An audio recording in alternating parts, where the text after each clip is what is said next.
Some months ago we have talked about microfibers, particular types of fibers extremely thin that are used for several applications, from cleaning to portable bathrobes. If you're interested regarding microfibers, I will leave the link in the description below. Today, on the other hand, we will talk about nanofibers. Hold on, just a second. Nanofibers? Really? How is that even possible? I mean, this is micro, this is nano. Holy Jesus, that's really thin. As for microfibers, nanofibers can be just for synthetic fibers. I mean, in nature, cotton has a certain length. You cannot lower this size. But how can we create these fibers and what are the applications? Let's better see in detail.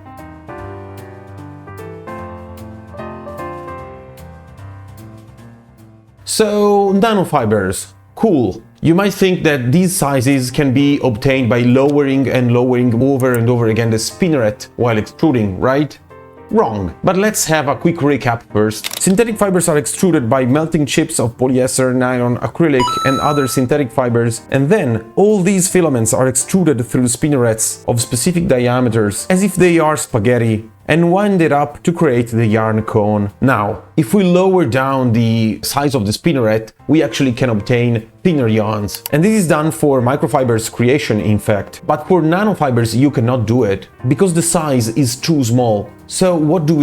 We perform electrospinning. Let's better see together. Since nanofibers has diameters less than 1 micron, typically 100-500 nanometers, you need to perform electrospinning. Practically, a liquid polymer is drawn by an electric field through a syringe, creating nanometric fibers laid on a surface. Cool process, but do nanofibers have interesting applications? I mean, why should I become crazy trying to extrude smaller and smaller sizes of yarns? Actually, you obtain quite interesting properties by doing this. High ratio, surface volume, porosity, barrier properties against virus or ashes, for example, and breathability. Nanofibers are used for technical textiles, medical, filters and other applications like sound absorption. Unfortunately, the production costs are very high and the mechanical properties are not so fine either. You need to combine true fabrics with nanofibers in order to have a real textile product. Nanofibers are in fact very fragile. Think about winding and twisting a fiber which is so thin and porous to be a nanofiber. Mechanically speaking, you break the fibers with the stress of the twisting. Currently, in fact, nanofibers are